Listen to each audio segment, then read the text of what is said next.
সুচিকিৎসা পুনর্বাসন ও ক্ষতিপূরণের দাবিতে রাজধানীতে আন্দোলন করেছেন অনভ্যুত্থানে আহতরা। শনিবার মধ্যরাতে আগারগাঁও সড়কের 2 লেন অবরোধ করে অবস্থান নেন তারা। বলেন, সরকার নানা প্রতিশ্রুতি দিলেও নেই বাস্তব প্রতিফলন। অভিযোগ, আহতদের সুচিকিৎসা ও স্বীকৃতি দেওয়ার ক্ষেত্রে কয়েক দফা সময় বেঁধে দিলেও এখনো কিছুই হয়নি। যমুনা স্মার্ট রেফ্রিজারেটর, স্মার্ট লাইফে স্মার্ট রেফ্রিজারেটর। কারো হাত নেই, কারো পা নেই, কেউ চোখে দেখেন না। অনেকেই শারীরিক নানা অসুস্থতা আর যন্ত্রণা নিয়েই সড়কে অবস্থান নিয়েছেন। জুলাই গণ অভ্যুত্থানে আহত মানুষগুলো সুচিকিৎসা সহ নানা দাবিতে রাজধানীর পঙ্গু হাসপাতাল ও জাতীয় চক্ষু বিজ্ঞান ইনস্টিটিউটের সামনে করেন বিক্ষোভ। আহতরা বলেন, জুলাই ফাউন্ডেশনের ক্ষতিপূরণ পেতে হয়রানির শিকার হতে হচ্ছে। মুষ্টিমেয় কিছু রোগী ক্ষতিপূরণ পেলেও বেশিরভাগকে দেয়া হয়নি অর্থ সহায়তা। আজকে 6 মাস হয়ে যাওয়ার পরে কেন রাস্তায় দাঁড়াবে?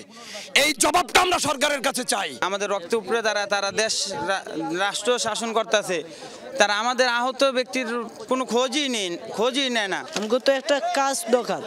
এই যে আমি একটা পাউটা হারাইছি, আমি আগে অনেক ভালো আসলাম, যে কাজ করছি, খাইছি।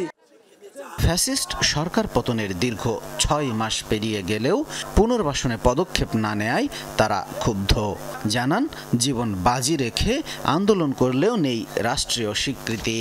জুলাই আগস্টে আমরা যে আন্দোলন করেছি, এই আন্দোলন যদি রাষ্ট্রের জন্য করে থাকি, রাষ্ট্র আমাদেরকে স্বীকৃতি দিতে হবে। আমাদের রক্তের সাথে বেইমানি করবেন না, আমাদের রাষ্ট্রীয় স্বীকৃতি দিন, আমাদের সুচিকিৎসার ব্যবস্থা করুন। স্বৈরাচার শেখ হাসিনাকে আমরা পতন করিয়েছি, অথচ আমাদের এখন জায়গায় জায়গায় আমরা প্রতারিত হচ্ছি।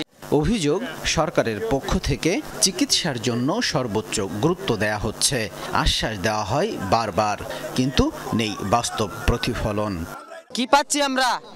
না পাচ্ছি পুনর্বাসন, না পাচ্ছি চিকিৎসা।